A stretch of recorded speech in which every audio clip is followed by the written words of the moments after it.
আপনার সঙ্গে আমি কথা বলবো না, আবার বললাম তো। আপনি আমার সাথে এরকম করে কথা বলছেন কেন? আপনি মারবেন নাকি? মারার কথা তাহলে বললাম সরেন, আপনাকে। সরেন।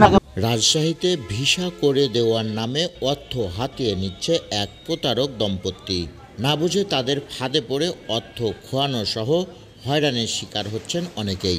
আখতারি সুলতানা জলি ও তার স্বামী আবু সাইদ রহমান নামের এই দম্পতি আবেদন সহ ভারতীয় ভিসা পাইয়ে দেওয়ার নামে প্রতারণার ফাঁদ খুলে বসেছে খোদ ভিসা অফিসের গেটেই।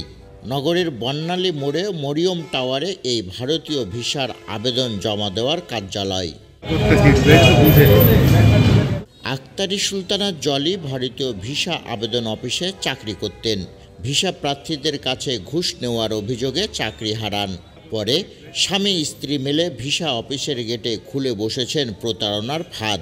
এই দম্পতির ফাঁদে পড়ে হয়রানির শিকার হয়েছেন গোদাগাড়ী উপজেলার আব্দুল খালেক ও এরশাদ আলী। আব্দুল খালেক, আমি এসেছি গোদাগাড়ি থেকে। আমার সমস্যা হলো, আমি ইন্ডিয়ান ভিসা জমা দিয়েছিলাম এক ম্যাডামের মাধ্যমে।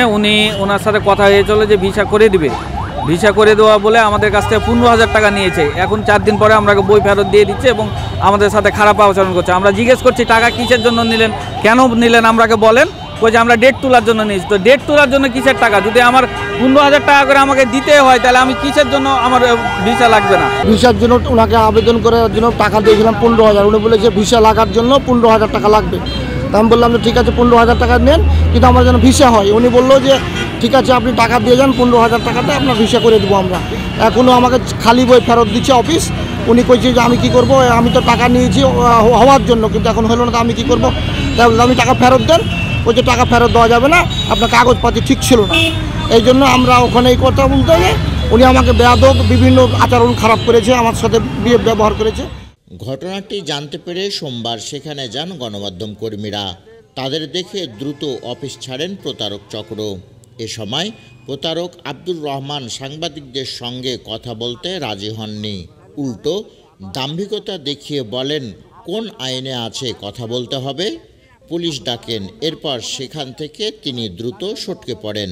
আপনার সঙ্গে আমি কথা বলবো না, আবার বললাম তো। আপনি আমার সাথে এরকম করে কথা বলছেন কেন? আপনি মারবেন নাকি? মারার কথা তাহলে বললাম সরেন, আপনাকে। সরেন। আপনাকে বলছি যে আপনার সাথে আমি আপনার সঙ্গে আমি কোনো কথাই বলবো না তো। অভিযোগ আছে আপনার সাথে। আপনার সঙ্গে কথাই বলবো না তো আমি। আপনি কে?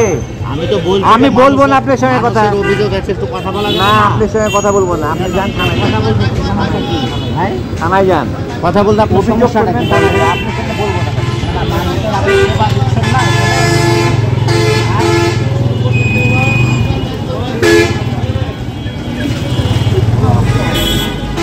খবর পেয়ে সেখানে যান পুলিশ। লিখিত অভিযোগ পেলে আইনগত ব্যবস্থা নেওয়ার কথা জানান বোয়ালিয়া থানার এসআই হেদায়েত আলী। আব্দুল বাতেন, পদ্মা টাইমস।